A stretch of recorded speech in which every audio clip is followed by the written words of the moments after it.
The first sign that everything we knew was a lie wasn't a broadcast from a distant star or a crack in the sky. It was a tooth. A small, pearly white child's molar, wedged in a twisted shard of plasteel. I found it on a Tuesday, or what we called a Tuesday on Asphodel, the day the nutrient paste always tasted a little more like rust. My name is Elias Thorne. I'm a reclaimer. 3rd class. It's not a glamorous job. I stand on a magnetic platform suspended over a chasm we call the gullet, and I sort metal. Big pieces go to the structural forges. Small pieces go to the component smelters. We've been building the fleet for as long as I've been alive, for as long as anyone born on this dust ball of a planet has been alive. Building it for the vengeance. That's the story we're all raised on. The great betrayal. How the tyrants of Earth, the Consortium, chased our ancestors across the void. How they crippled our colony ship, the grand and beautiful Odyssey, and left us for dead. But we didn't die. We crashed. We survived. We landed on Asphodel, this world of iron-rich rock and perpetual twilight. And we began to plan. The first full generation, the ones who remembered the blue skies of Earth and the black treachery of the Consortium, they laid the foundation. They swore an oath that their children and their children's children would one day return, not as refugees, as a reckoning. So we sought the scrap. The endless rain of wreckage that falls from the geostationary orbit, where the Odyssey still bleeds its metal, guts into the atmosphere. Every day, pieces of our salvation, our history, our holy purpose drift down. My job is to catch them. The shard of plasteel was standard, probably from a corridor junction box. It was scorched black on one side, the universal sign of a plasma burn. Consortium weapons, the foremen always say, their voice is full of grim satisfaction. See what they did to us. I was about to guide it with my gravity pole toward the smelter chute when I saw it. The little white speck. I nudged the shard closer, my boots magnetized to the deck. It wasn't a rivet. It wasn't a ceramic insulator. It was a tooth, a baby tooth. Perfectly preserved, the root nub smooth where it had let go. My blood went cold, not from the wind whipping up the gullet, but from a deeper, more primal place. We were taught that artifacts from the first fall, especially personal ones, were sacred. They were supposed to go to the matrons in the sanctuary of memory. But this was different. This wasn't a locket or a data chip. This was a piece of a person, a child embedded in the metal like a fossil. How does a tooth get fused inside a wall panel? My hand trembled as I worked it loose with the tip of my pry bar. It came free with a tiny crackle of static. I held it in my gloved palm. It was so small, so innocent. A relic of a life that ended in fire and terror. All so I could stand here, sorting the wreckage of their tomb. Then a thought, ugly and unwelcome, slithered into my mind. The scorch mark on the plasteel was from the outside. The tooth was on the inside. It hadn't been blasted into the metal. It had been sealed inside it when the panel was manufactured. That was impossible. The Odyssey was a state-of-the-art colony ship, not some back-alley junker built with bones in its walls. I looked up at the half-finished behemoth hanging in the construction cradle above the gullet. The first ship of the fleet of vengeance. The Retribution. Its skeleton, forged from the metal of the Odyssey, loomed against the bruised purple sky. We were building our future from our past, our hope from our pain. But what if the pain wasn't what they told us it was? I curled my fingers around the tooth. The foreman, A heavy-set man named Garrel, with a face like a slab of raw meat, was watching the platforms from his observation bubble. He didn't like idlers. I had a choice. Toss the tooth down the smelter chute, where it would be melted down with everything else forgotten. Or turn it over to the matrons, where it would become another holy object, to be wept over, another drop of fuel for the fire of our hate. I did neither. I slipped the tooth into a small pouch on the inside of my jacket. It felt heavy, heavier than a piece of bone and enamel had any right to be. It felt like a question. And on Asphodel, a planet built on a single, unshakable answer. Questions were the most dangerous things in the universe. I looked back at the Retribution, its sharp angles and weapon ports designed for one purpose. And for the first time in my 19 years, I didn't see a vessel of justice. I saw a monster, and I wondered what else it was made of. The tooth burned a hole in my pocket, or at least it felt that way. For the next 2 cycles, I did my job like an automaton. I guided metal, sorted scrap, met my quota. But my mind was elsewhere. It was in the past, trying to make sense of a child's tooth sealed inside a wall. Every time Garrel's voice crackled over the comms, I flinched, expecting to be called out, exposed. But no one said a thing. I was just another drone in the hive. The hive. That's what it felt like more and more. We lived in the Warrens, a series of interconnected caverns dug deep into the rock, shielded from the planet's harsh radiation. We ate in communal mess halls. We worked in the great forges and construction cradles that scarred the planet's surface. Everything was for the colony. Everything was for the vengeance. There was no I, only we. And we were angry. You could feel it in the air, thick as the metallic dust. A righteous, simmering rage that had been passed down for 3 generations. The first fathers had felt it raw. The mid-born, our parents, had been raised on it. And my generation, the dust-born, we inherited it like a family heirloom. We didn't remember Earth, but we were taught to hate its masters. We didn't know the faces of our murdered ancestors, but we were taught to avenge them. I found Lena in the engine maintenance bay, her face smeared with grease, her knuckles scraped raw. She was elbow deep in the guts of a plasma conduit for one of the Retribution's maneuvering thrusters. Lena was the closest thing I had to a real friend. We were both dustborn, both orphans from the cavern collapses of 47. While I was sent to the reclaimers, her nimble fingers and sharp mind got her a spot in engineering. "You look like you've seen a ghost ship," she said without looking up, her voice echoing slightly in the metal tube. "Worse," I said, leaning against the scaffolding. "I think I found one of its parts." She pulled her head out, blinking in the harsh work lights. Her eyes, the color of a clear sky she'd only seen in simulations, narrowed. "Don't talk like that, Elias. Not even as a joke. The Wardens have ears everywhere." The Wardens were our internal security, the keepers of the faith. They made sure morale stayed high and dissent stayed non-existent. "I am serious," I said, my voice dropping to a whisper. I looked around. The bay was a cacophony of hisses and clangs, but you never knew. I found something on the sorting platform. I pulled out the tooth. I'd cleaned it, and it now sat on a small piece of cloth in my palm. It looked impossibly small, impossibly pure against my dirty hand. Lena stared at it. She wiped her hands on a rag, her movements slow and deliberate. She didn't touch it. "A baby tooth."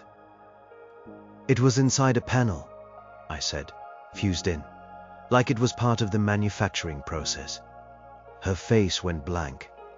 It was a look I knew well, It was the look you learned on Asphodel when you heard something you weren't supposed to hear. A careful, constructed emptiness. That's not possible. The Odyssey was built in the Sol shipyards. Top of the line. I know, I said. That's what's bothering me. So what are you going to do with it? She asked, her eyes darting back to the engine conduit. She wanted this conversation to be over. I don't know. I thought maybe you could. No, she cut me off, her voice sharp. Don't even ask, Eli. Whatever you are thinking, stop. Forget you ever saw it. Melt it down, throw it in the gullet. It's just a piece of calcium.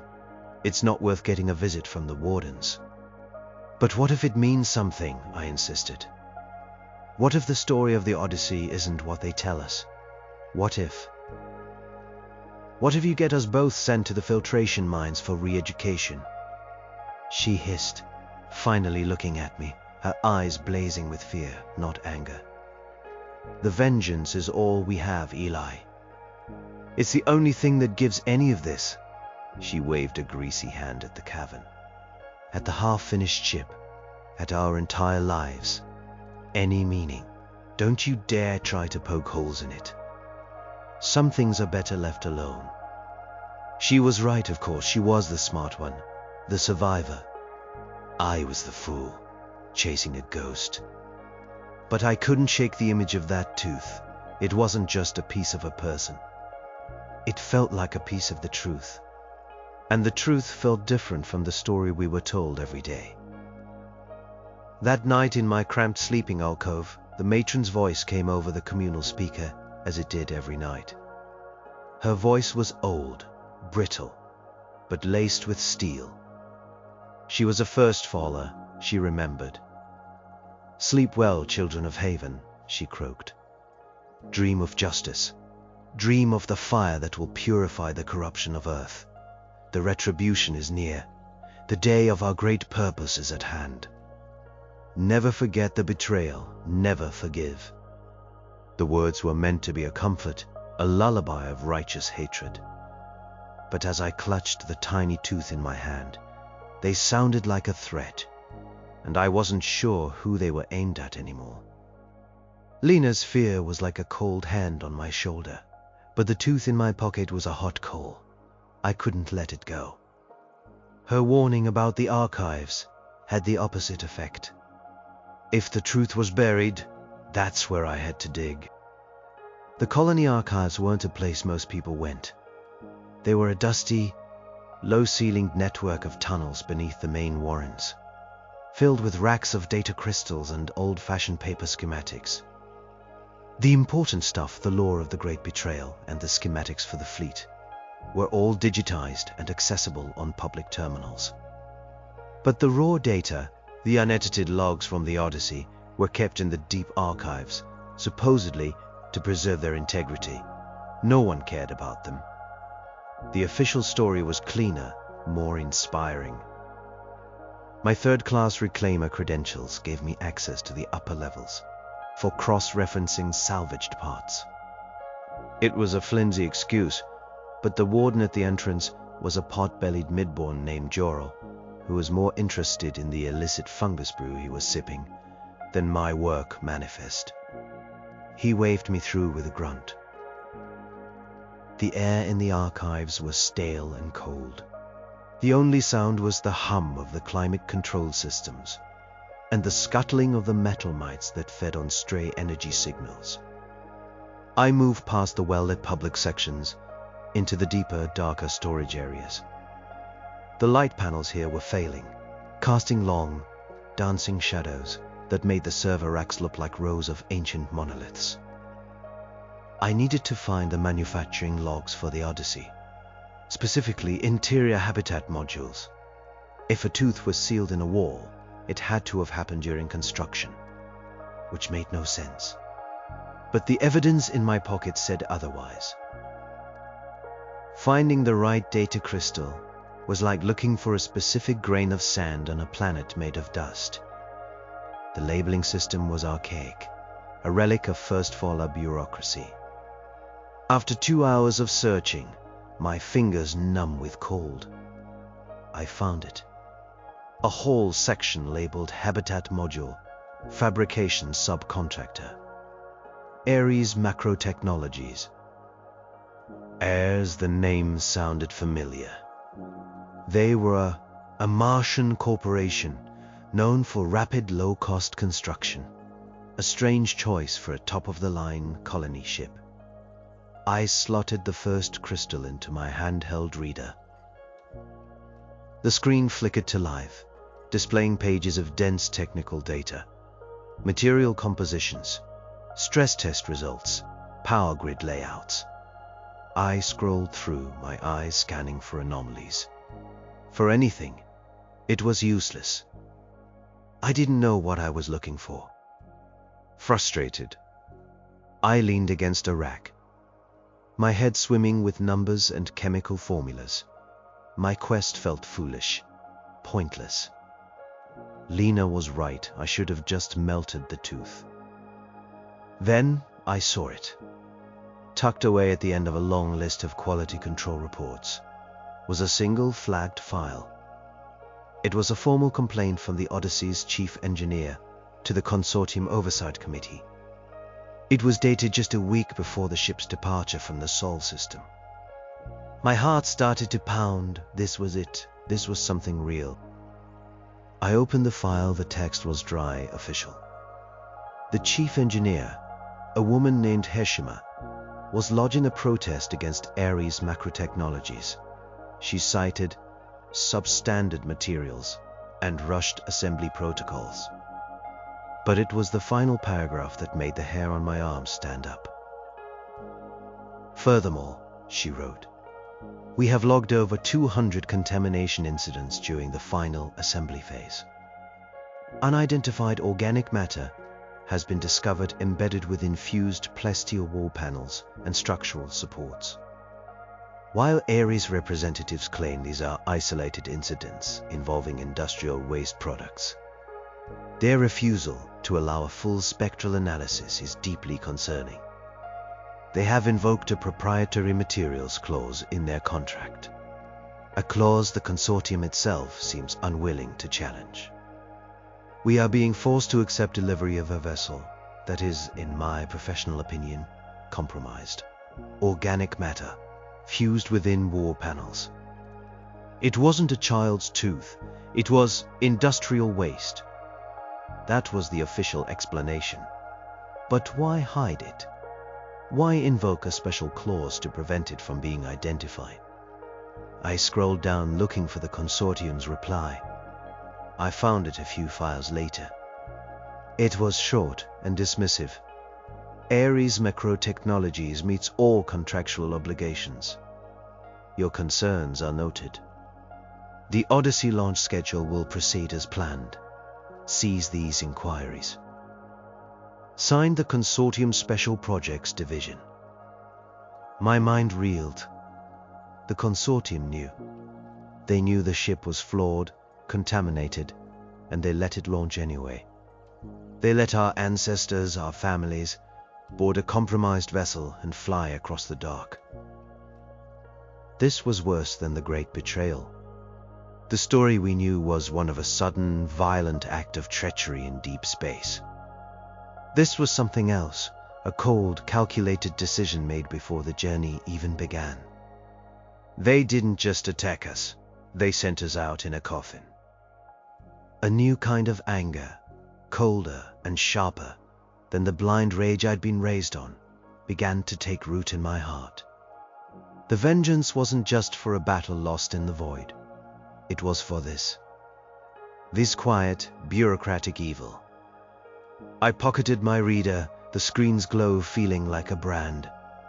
As I turned to leave, my foot kicked something on the floor. It was a small, leather-bound book, a diary. Its pages were brittle, the ink faded.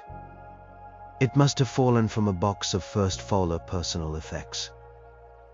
The name on the inside cover read, Captain Alexei Voronov, Colony Ship Odyssey. My breath caught in my throat.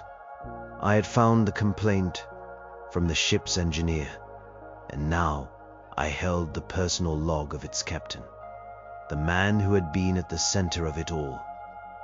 I hesitated for only a second before hiding the diary in my jacket, next to the data reader. The tooth, the data file, the diary. The pieces were coming together, but the picture they were forming was dark and twisted, far more monstrous than the simple story of heroes and villains I had grown up with. The next day, the entire colony was summoned to the Great Plaza. This only happened on special occasions. The announcement of a new resource vein, a major construction milestone, or a day of remembrance. This time it was for the matron. We stood in our thousands on the cavern floor, a sea of grey and brown work jumpsuits. The plaza was vast, carved from the heart of a mountain, its ceiling lost in shadow. High above, suspended by thick cables, hung the bell of betrayal, a massive twisted piece of the Odyssey's hull that was rung only on the anniversary of the first fall. The acoustics were perfect. A single whisper could carry. Matron Ilara stood on the high dais, a fragile figure in a simple white robe. She was one of the last 3 First Fallers still alive. Her face was a roadmap of wrinkles, her eyes clouded with age. But when she spoke, her voice filled the cavern with an unholy power. "Children of Haven," she began, her voice cracking like dry earth. "I'm old. I've seen our people born in the shadow of treachery. I've tasted the dust of this world for more years than I can count. But I have lived to see the great promise begin to flower." A roar went up from the crowd. It was a raw, primal sound of pure devotion. I stood beside Lena, who watched the matron with a look of pious awe, the same look everyone else wore. I felt like a fraud. The captain's diary felt like a lead weight in my coat. "The tyrants of Earth thought they had silenced us," Ilara continued, her voice rising. "They broke our ship. They left us to die in the cold, uncaring dark. They erased our names from their histories, calling the Odyssey lost in a tragic accident." She spat the last words out as if they were poison. The crowd growled in response. "But we were not lost," she thundered. "We were forged in the fires of their betrayal, forged in the hardship of this world. Every drop of sweat, every broken bone, every mouthful of dust has been an offering to the great and holy task of vengeance." Another roar, louder this time. People were raising their fists. The man next to me, a burly smelter I recognized from the mess hall, had tears streaming down his face, his expression one of ecstatic hatred. "And now," the matron's voice dropped to a conspiratorial whisper, drawing everyone in, "the vessel of that vengeance is almost ready. The retribution." She gestured, and a massive hollow screen behind her flickered to life. It showed our ship, not the skeletal frame I saw every day, but a finished, rendered image. It was a thing of brutal beauty, all sharp angles and weapon emplacements, its hull a dark, mottled gray. It looked less like a machine and more like a predator. "It is built from the bones of the Odyssey," Ilara said, her voice soft and reverent. "Built from the memory of our murdered kin. When it takes flight, it will carry all of our pain, all of our anger, back to the world that birthed us and then cast us out.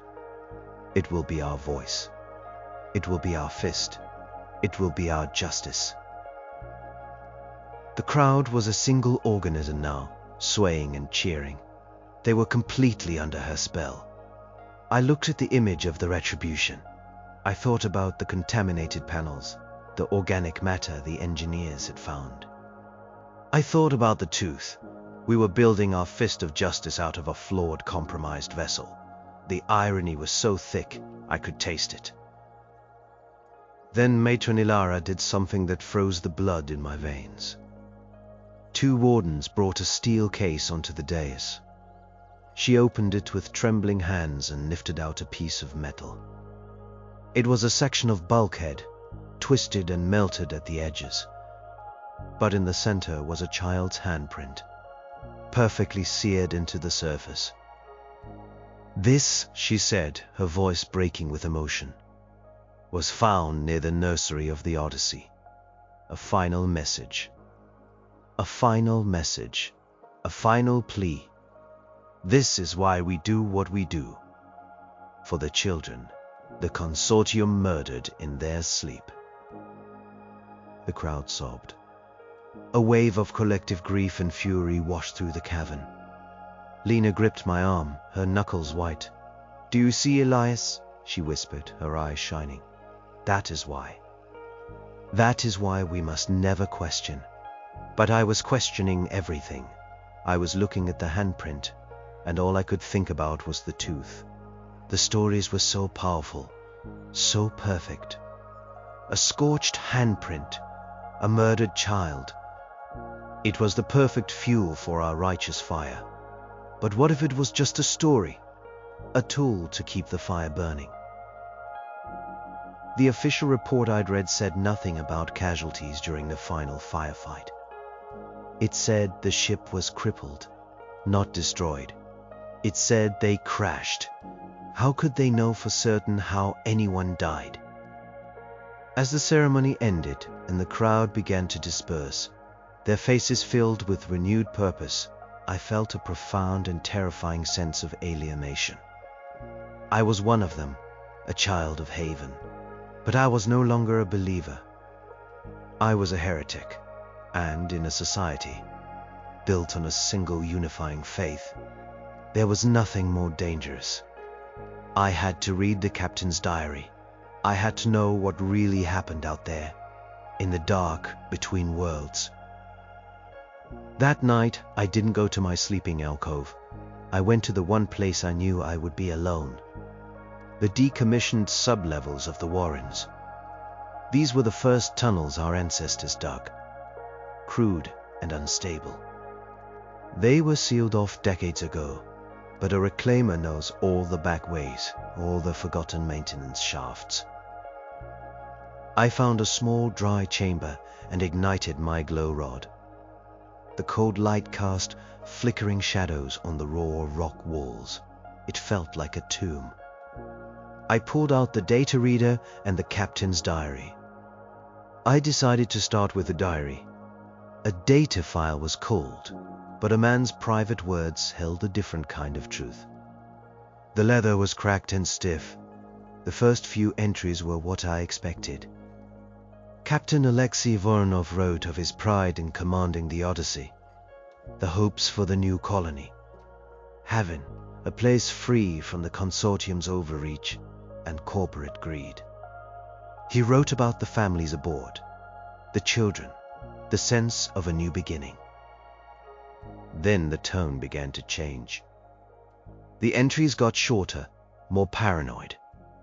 They corresponded with the dates of Chief Engineer Heshima's complaints about the ship's construction. Entry 47, Heshima is a worrier. Sees ghosts in the machine, contaminants. So what? The ship is sound. Ares delivered on time and under budget. The Consortium is pleased. That's all that matters. We must leave on schedule. Delay is death. Entry 52. More reports from Heshima. Organic markers. She's becoming a problem. I've confined her to her duties. Her obsession with the ship's purity is bordering on insubordination. Doesn't she understand what we are doing here? The mission is everything. The mission. He kept referring to the mission. I always thought the mission was simply to start a new colony. But the way he wrote it, it sounded like something more, something secret. I put the diary down, my fingers trembling slightly, and picked up the data reader.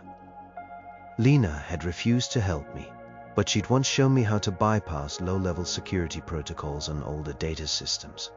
She called it wiggling the key. After a few tense minutes of inputting override commands, I was in. I navigated back to the Ares Macro Technologies files, but this time I didn't look at the engineering reports. I looked for shipping manifests, specifically cargo that was loaded onto the Odyssey, outside the official colony supply list. I found a separate encrypted ledger. It took me another hour to crack it, using a brute force decryption program I'd salvaged from a wrecked terminal long ago. When the file finally opened, the text that appeared on the screen made no sense. It was just a single line, a designation code. Yok Chimera biological agent, cryostasis, quadrant 7, cargo bay 4. Biological agent, my blood turned to ice water. We weren't colonists, we were couriers. I frantically cross-referenced the designation. Project Chimera. The search returned nothing from the public network. It was a ghost, but it was there, on the official, hidden manifest of the Odyssey. We were carrying a bioweapon. My hand shook so badly, I almost dropped the reader. The whole story, the foundation of my entire world, was cracking apart. We weren't innocent refugees fleeing persecution. We were something else. I picked up the captain's diary again, my eyes scanning the later entries. The ones written in deep space, just before the betrayal. Entry 112. The Consortium patrol vessel is still shadowing us. They know, I don't know how, but they know. They've been hailing us for 2 days. Standard quarantine inspection, they claim. Lies. It's a trick to get them aboard. Entry 113. They are demanding we surrender the ship. They say we are carrying stolen corporate property. They are calling Chimera property. The fools, it is not property. It is liberation. The key to breaking the Consortium's stranglehold on the outer worlds. A plague tailored only for the genetically pure elite of Earth. A weapon of the people. My breath hitched. A targeted plague. A genocidal weapon. This is what we were carrying. This was our secret mission.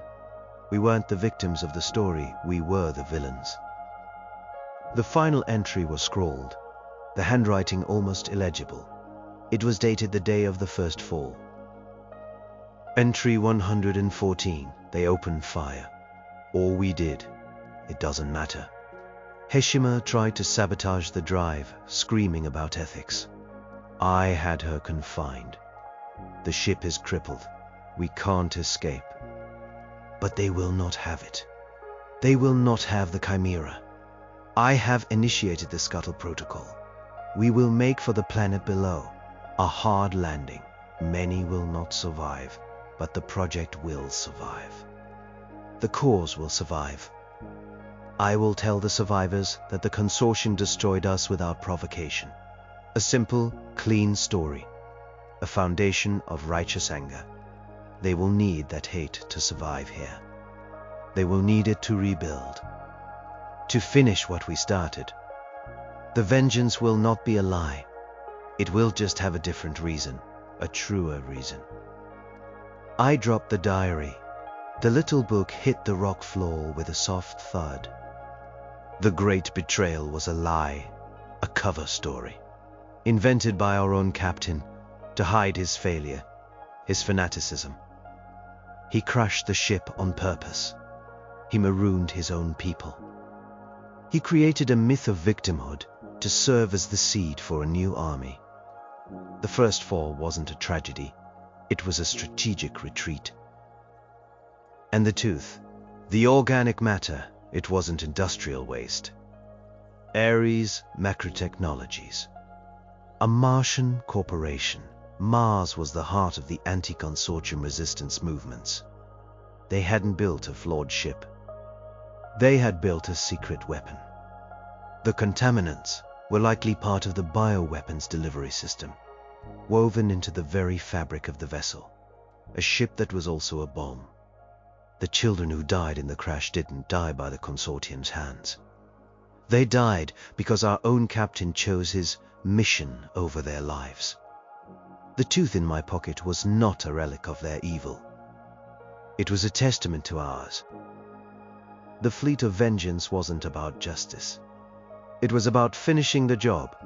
The retribution wasn't being built to fight a war. It was being built to deliver a plague. We weren't avenging our ancestors. We were about to commit a genocide in their name, based on a 3-generation-old lie. I sat there in the dark, cold tomb, the truth a suffocating weight on my chest. The humming of the warrens above me sounded like the angry buzzing of a hornet's nest.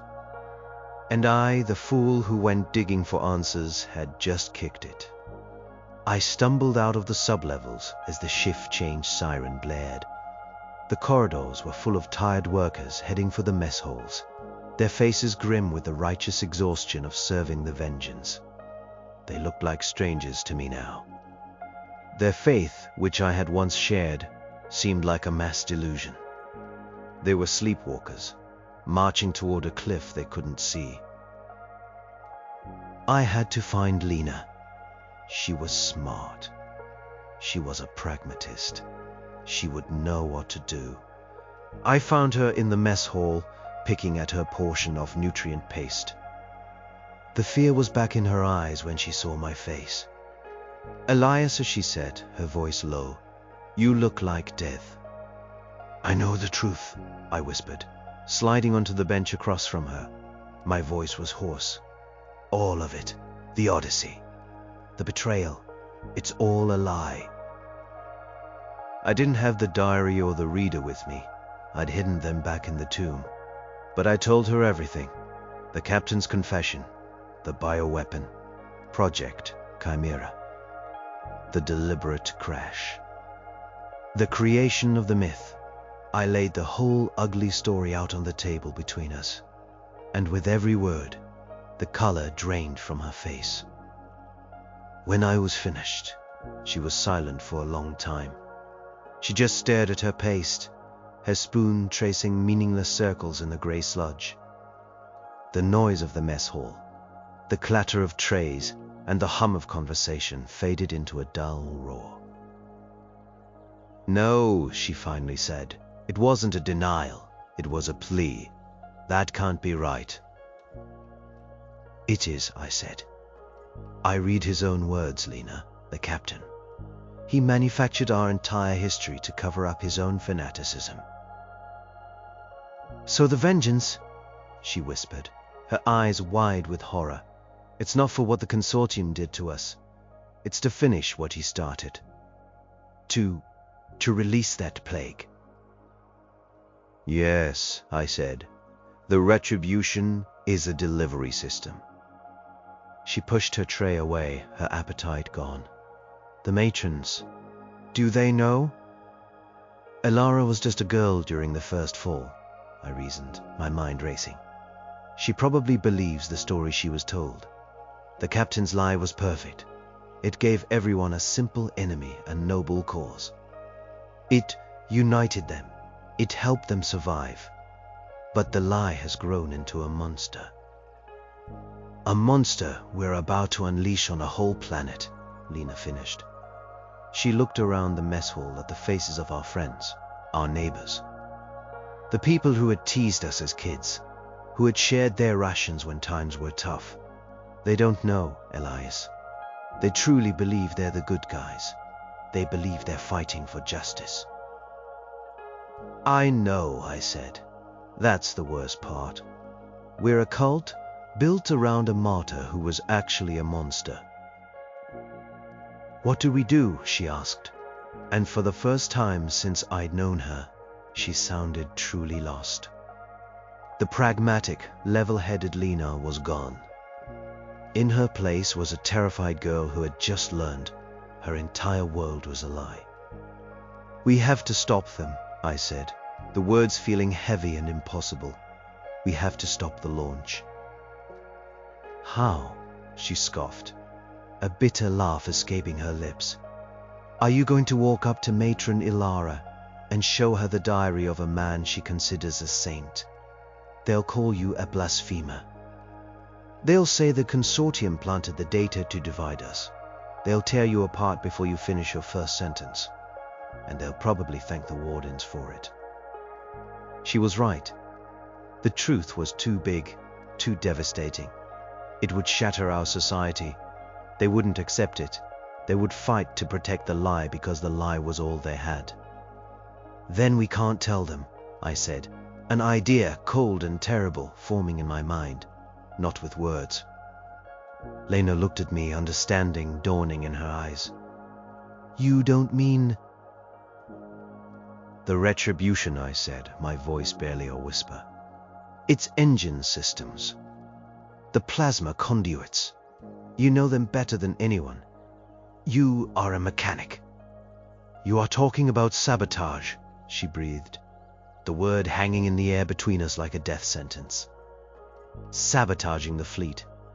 Our only hope. Elias, they'll kill us. That's not re-education in the mines. That's a public execution in the plaza. Is that worse than letting our people commit genocide? I countered. Is it worse than letting them unleash a plague on billions of innocent people on Earth? They aren't all Consortium tyrants, Lena. They're just people. People like us. The argument hung there, heavy and undeniable. Her pragmatism was at war with her conscience. To save our people's souls, we would have to betray them. To prevent a horrific crime, we would have to become criminals ourselves.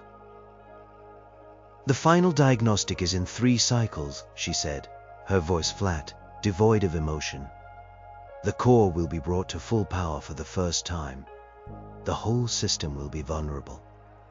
A targeted overload in the primary plasma injector.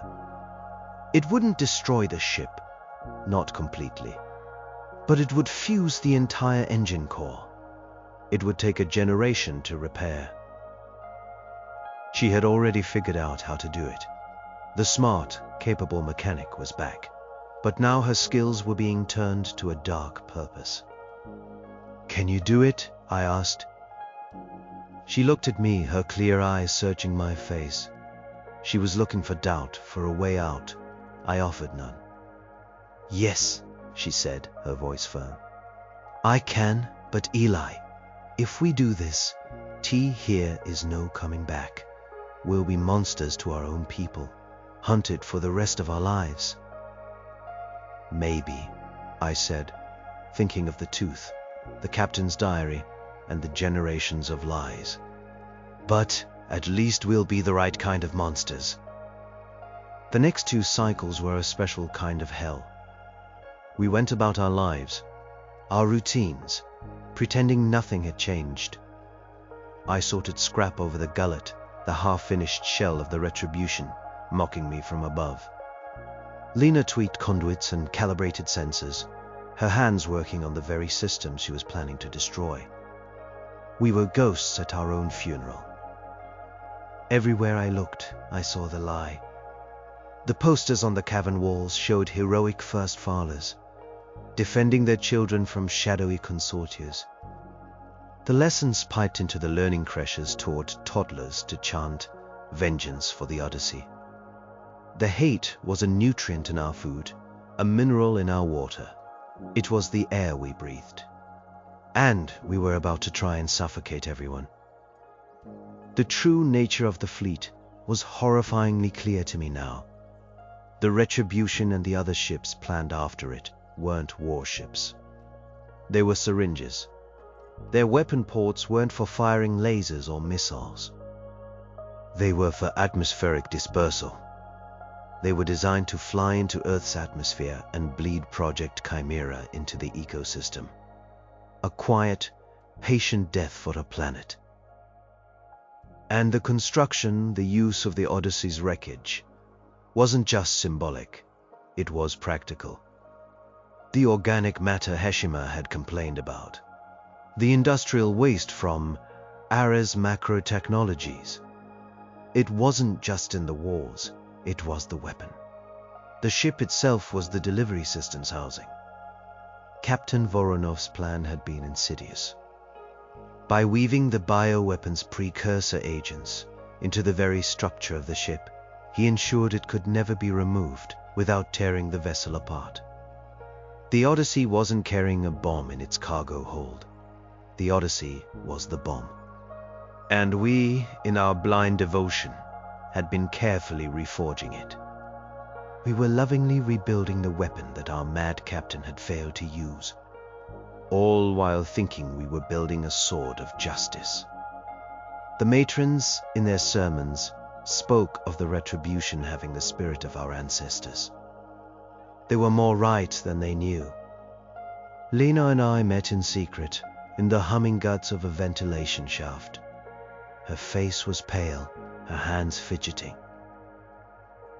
"The diagnostic is tomorrow," she said, her voice tight.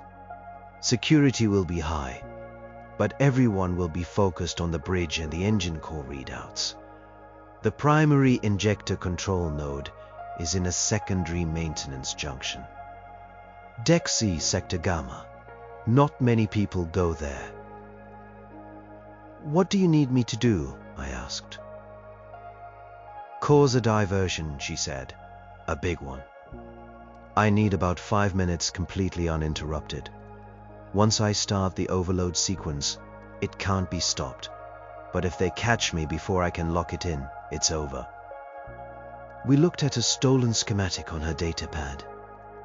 My job would be to create a power surge in the lighting grid on the opposite side of the ship's core. It would trigger alarms, draw the wardens and engineers away from her position. It was a simple plan. Deceptively simple. 1,000 things could go wrong. "Eli," she said, grabbing my arm. Her hand was cold. "After I trigger it, T hears a 10-minute countdown before the core fuses. Alarms will be screaming. The whole place will be locked down. You have to get out. Don't wait for me. Don't even think about it. I'll be at ground zero. The wardens will get there fast. I am not walking away from this." "No," I said, shaking my head. "No, Lena. We do this together. We get out together." "Don't be a fool," she snapped, her voice breaking. "One of us has to. One of us has to get away with the truth. With the captain's diary, if we both get caught, then all this is for nothing. They'll fix the ship. Maybe it'll take them 20 years instead of 1, but they'll do it. And they'll never know why. You have to take the story and run. Hide in the outer territories. Find other people, loners, exiles. Start a new story, a true one." I looked at her, at my only friend, calmly planning her own sacrifice. The brave, pragmatic girl who was willing to become a traitor, a saboteur, and a martyr. All to stop a crime she hadn't even known about 3 days ago. "The people on Earth," she said softly. "They don't deserve to die for a lie our captain told 3 generations ago. We are not murderers." She was right. Her logic was as clean and brutal as the plan she had devised. My survival was a part of that plan. I was the messenger. She was the weapon. "Go back to that tomb you found," she instructed, her voice all business now. "Get the diary and the data reader. Keep them on you. When the alarms go off, don't run toward the main exits. They'll be sealed. Use the old reclaimer shafts, the ones that lead out into the Badlands. You can survive out there. You know how." I nodded, unable to speak. "Promise me, Elias," she said, her eyes boring into mine. "Promise me you'll run. You'll tell the truth. You'll make sure we're remembered for what we did, not for what they'll call us." "I promise," I choked out. We looked at each other for a moment longer in the dim light of the vent shaft. There was nothing left to say. We were two kids who had stumbled upon a terrible secret. And now we were about to bring our entire world crashing down. She gave my arm one last squeeze, a gesture of solidarity that felt like a final goodbye. Then she slipped away into the darkness, leaving me alone with my promise, the weight of which felt heavier than any planet. The day of the final diagnostic dawned, but on Asphodel, that just meant the perpetual twilight shifted from a bruised purple to a sickly gray. The air in the Warrens was electric. You could feel the excitement, the anticipation. It was a holiday, a holy day. The day our great beast would draw its first breath. People were cheering in the corridors, slapping each other on the back. They were celebrating their own impending doom, and they had no idea. I moved through the crowds like a phantom, the captain's diary and data reader secured in a pouch strapped to my chest under my jumpsuit. Their weight was a constant reminder of Lena's sacrifice, of the promise I had made. Every smiling face I passed felt like an accusation. I was about to betray them all. My target was a power junction for the illumination grid that lit the massive construction cradle. It was located on an exposed gantry, high above the floor of the forge, offering a clear view of the retribution and the swarms of engineers and wardens moving around its base. It was the perfect spot for my diversion. I reached the gantry without incident. My Reclaimer's access pass still worked. Below me, the scene was one of controlled chaos. Matron Ilara and the other elders were on an observation deck, looking like high priests at a ritual. The chief engineers were barking orders. Wardens, armed with stun batons and plasma pistols, formed a tight perimeter around the engine section. I checked my chrono 10 minutes until the test began. My heart felt like a trapped bird beating against my ribs. I looked across the vast space toward the section of the ship where Lena was supposed to be.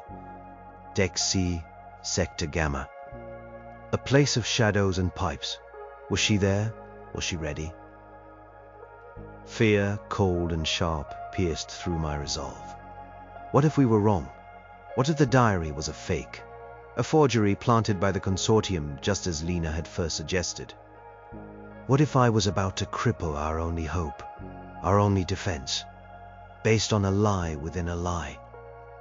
I pulled the tooth from my pocket. I had kept it. I looked at the tiny, pearly thing sitting in my grimy palm. It was real. The engineer's report was real. The captain's creeping paranoia in his own diary was real. The bioweapon, Project Chimera, was real. This wasn't a trick. It was a hidden, festering truth. My resolve hardened again. The main klaxon sounded, a deep, resonant hum that vibrated through the metal gantry. The test was beginning. A voice, calm and professional, echoed through the forge. Engine core pre-ignition sequence initiated. Power levels climbing to 10%.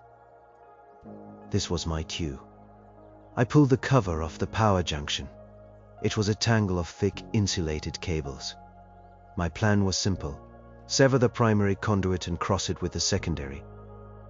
It would create a massive, explosive power surge, blowing out the lights and half the monitoring systems on this side of the ship. Power at 30%, all systems green. I took out my plasma cutter, its familiar weight a small comfort. My hands were shaking. I wasn't an engineer. I was a scrapper. This was a clumsy, brutal act. It was all I had. Power at 50%, core temperature rising, stable. I thought of Lena, alone in the guts of that monster ship. I thought of her telling me to run. I took a deep breath, the smell of ozone and hot metal filling my lungs. Power at 70%, approaching full diagnostic load. Now, I pressed the ignition on the cutter. The blue-white flame hissed to life. I jammed it into the thickest cable. Insulation melted, smoking, and then with a shower of sparks, the cutter bit through the copper core. The gantry lights above me flickered. Alarms started to chime below, but they were minor ones. Not enough. I grabbed the severed, sparking end of the cable with a pair of insulated tongs. The thing bucked in my grip like a living snake. I jammed it against the terminals of the secondary conduit. The world erupted in light and noise. A deafening bang threw me backward against the gantry rail. The junction box exploded in a shower of molten metal. Every light in my half of the forge blew out, plunging the area into darkness, punctuated by the strobing red of emergency beacons. Shouts and screams rose from below. Alarms blared, a chaotic symphony of failure. The diversion was a success. Through the strobing darkness, I could see wardens and engineers running toward my position, their flashlights cutting panicked beams through the gloom. I didn't wait. I scrambled away, melting into the shadows of the upper gantries. My part was done. Now it was Lena's turn. I prayed to any god that might be listening on this godless world, that she had the 5 minutes she needed. My own escape was a secondary thought. All I could think about was her, alone in the dark, holding the fate of 2 worlds in her hands. I ran, not towards the exits, but deeper into the labyrinthine maintenance. Tunnels that spider-webbed through the mountains. My path was a frantic retreat into the forgotten corners of our world. Behind me, the sounds of the forge were a symphony of disaster. The initial chaos of my diversion was being replaced by a new, more terrifying alarm, a rhythmic, piercing siren that I had only ever heard in drills. The core breach alarm. Lena had done it. The thought brought no triumph, only a deep, aching grief. She had succeeded. She had started the countdown, and in doing so, she had signed her own death warrant. The wardens wouldn't be running towards my diversion anymore. They would be converging on Deck C, Sector Gamma. On her. I had to keep moving. The promise I made her was a fire at my heels. I navigated the dark, cramped tunnels by touch and memory, my reclaimer's knowledge of this underworld my only guide. The main corridors of the warrens would be sealed, lockdown protocols in full effect. But these old shafts, these forgotten routes were my only hope. My chrono's light showed I had 7 minutes left until the core fused. 7 minutes to get as far away as possible. The tunnels grew rougher, the smooth laser-cut passages of the main warrens giving way to raw, chiseled rock. These were the oldest tunnels, the ones the first fallers had dug with primitive tools. The air grew stale, thick with the smell of damp stone and decay. Suddenly, a voice crackled from a dusty speaker set into the rock wall, a relic of an ancient comms system. It was Matron Ilara. Her voice wasn't the powerful, commanding tone from the plaza. It was thin, trembling with disbelief and rage. "A traitor!" she shrieked, her voice echoing through the tunnels. "There is a traitor among us. Sabotage. The retribution is compromised. Seal all sectors. Find them. Find the blasphemers who would spit on the graves of our ancestors." They knew. They didn't know why, but they knew what had happened. I was no longer just a worker who caused an accident. I was a blasphemer, a heretic, an enemy of the people. I pushed myself harder, my lungs burning. 2 minutes. I reached a heavy blast door that blocked my path. It was an old airlock leading out to the surface, unused for decades. The controls were dead, rusted solid. I was trapped. Panic seized me. I pounded on the thick metal, the sound a dull, hopeless thud. Was this it? Was this where it ended? Trapped in a tomb of my own making, just a few meters from freedom. Then I remembered Lena, her calm, determined face. Her sacrifice couldn't be for nothing. I looked around wildly, a rusty maintenance ladder leading up into a dark shaft. I didn't know where it went. It didn't matter. Up was better than here. I climbed, my muscles screaming in protest. The ladder was slick with grime, the rungs groaning under my weight. I climbed into absolute darkness, trusting that the shaft led somewhere, anywhere. Below me, I felt a deep, powerful tremor run through the rock. It wasn't an explosion. It was a deep, shuddering groan, a sound of immense energy being suddenly and catastrophically contained. The core had fused. The Retribution's heart had turned to stone. The klaxons stopped. An eerie silence fell over the Warrens, broken only by the matron's voice, now repeating the same order, over and over, her words laced with insane fury. Find them! Find them! Tears streamed down my face, mixing with the sweat and grime.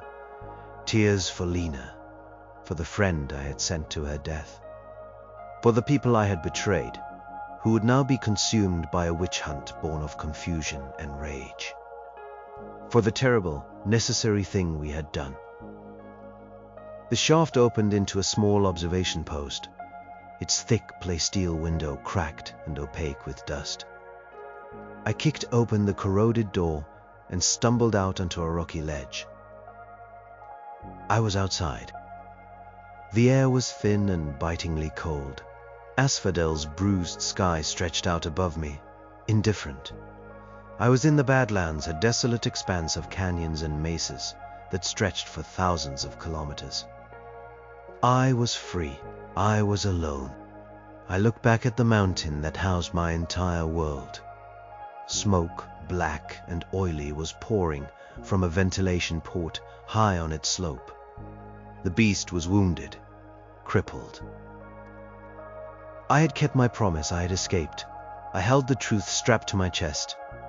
But as I stood there, shivering in the wind, I had never felt more lost. I was the last remnant of a lie, and the sole keeper of a truth no one wanted to hear. My vengeance was just beginning, but it wasn't against the Consortium. It was against the ghosts of our past and the long, dark shadow they had cast over our future. The Badlands were a harsh sanctuary. By day, the weak, distant sun baked the iron-rich rocks. By night, the temperature plummeted to sub-zero. I survived on what I knew. I found caves for shelter. I learned to identify the edible lichens that grew on the shaded sides of rocks, and to trap the scuttling armored creatures that lived beneath the dust. I was a reclaimer, and I reclaimed my own life from the edge of extinction. For weeks I walked. I put distance between myself and the wounded mountain that held my past. I traveled by night, using the strange constellations of this alien sky to guide me west, away from the colony. I was haunted. In the whistle of the wind through the canyons, I heard Lena's last words. In the shadows cast by the jagged mesas, I saw the faces of the wardens. In my dreams, I was back in the forge, the alarm screaming, the matron's curse echoing in my ears. The diary and the data reader were my Bible and my burden. I read the captain's words over and over, trying to understand the mind of the man who had authored our damnation. He wasn't just a villain. He was a true believer. He believed his genocidal plan was a righteous crusade. He saw his own people as ammunition. In his madness, I saw the reflection of Matron Ilara's own fanaticism. The seed he had planted had borne bitter fruit.